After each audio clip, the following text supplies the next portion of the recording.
अस्सलाम वालेकुम dear students. आज हम डिस्कस करेंगे 10th क्लास का टॉपिक रिस्पिरेटरी डिसऑर्डर्स। बच्चे यहाँ पे सांस से मुतल्लिक़ यानी रिस्पिरेटरी डिसऑर्डर्स यानी सांस के निज़ाम से जो मुतल्लिक़ डिजीज़ हैं, डिसऑर्डर्स हैं, उसके बारे में हम लोग डिस्कस करेंगे। तो बहुत सारे लोग हम आम रूटीन में भी देखते हैं कि सांस की बीमारियों में मुब्तला होते हैं। तो पाकिस्तान के अंदर सांस की बीमारियां जो हैं वो बहुत ज़्यादा हैं। इसकी वजह जो है वो ये है कि पोल्यूशन भी है, उसके अलावा हमारा जो है कि हम एहतियात नहीं करते, उसके अलावा सेंसिटिव लोग हैं जिनको एलर्जी वगैरह होती है।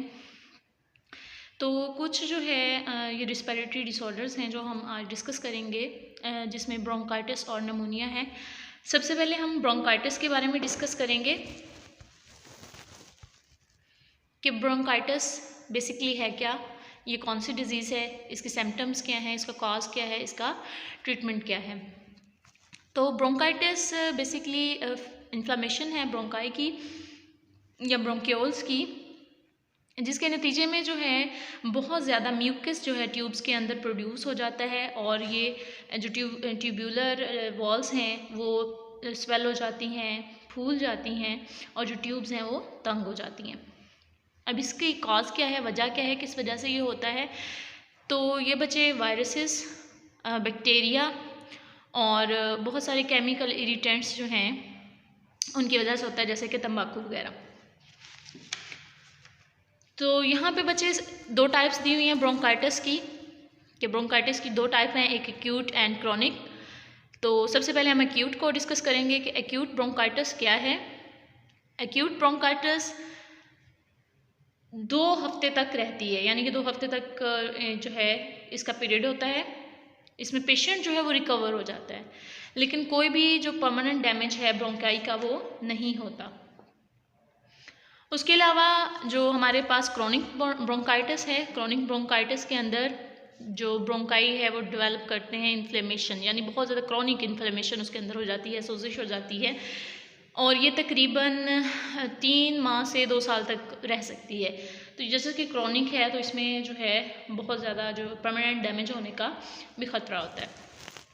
अब इसके सिम्टम्स क्या हैं ब्रोंकाइटिस की, यानी अलामात कौन कौन सी हैं। इसमें खांसी होगी जिसमें हल्की सांस लेते हुए हल्की सीटी की आवाज़ आएगी, यानी जब पेशेंट सांस लेगा तो हल्की सीटी की आवाज़ आएगी। उसके अलावा बुखार है, कपकपाहट के साथ सर्दी लगेगी उसे और उसकी जो सांस है वो शॉर्ट होगी, यानी वो तेज़ तेज़ सांस लेगा, शॉर्टनेस ऑफ ब्रीथिंग, तेज़ तेज़ सांस लेगा। इसके बाद हमारा जो अगला टॉपिक है वो है नमूनिया। अब नमूनिया क्या है, बेसिकली नमूनिया ये भी लंग्स का इन्फेक्शन है, यानी जिसमें लंग्स को कोई भी इन्फेक्शन हो जाता है।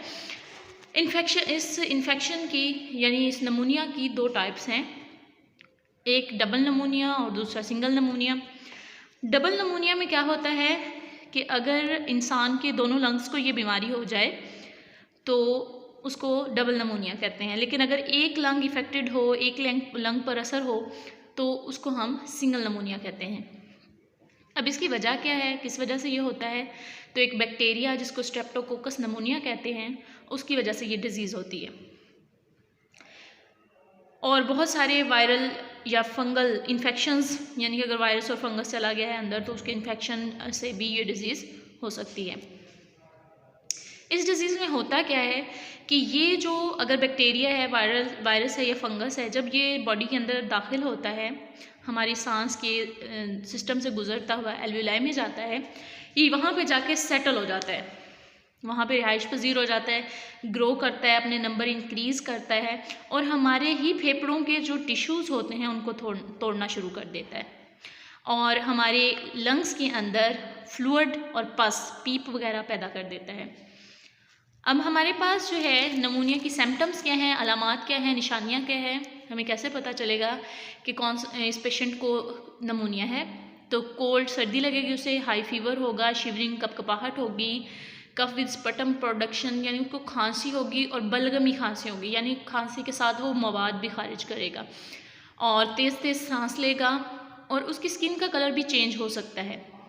स्किन का कलर क्यों चेंज होगा, देखिए कि it is due to the poor oxygenation of blood, यानी ऑक्सीजन जो है वो ब्लड में कम हो जाएगी, जिसकी वजह से उसकी बॉडी का कलर पर्पलिश हो जाएगा। ठीक है, अब उसके बाद इसका ट्रीटमेंट है कि इसका इलाज किस तरह से होता है। तो बहुत सारी वैक्सीन जो हैं आजकल के दौर में अवेलेबल हैं, जिनको मतलब पहले ही लगा दिया जाता है और इस नमूनिया से बचा जा सकता है। लेकिन अगर फिर भी ये डिज़ीज़ हो जाए तो बहुत सारी एंटीबायोटिक्स और वैक्सीन जो हैं इसके ट्रीटमेंट के लिए इस्तेमाल होती हैं। ये था आज का हमारा टॉपिक, जिसमें हम लोगों ने ब्रोंकाइटिस और जो है नमूनिया के बारे में डिस्कस किया। बाकी डिजीज़ के बारे में इंशाल्लाह हम नेक्स्ट लेक्चर में डिस्कस करेंगे। तब तक के लिए अल्लाह हाफिज़।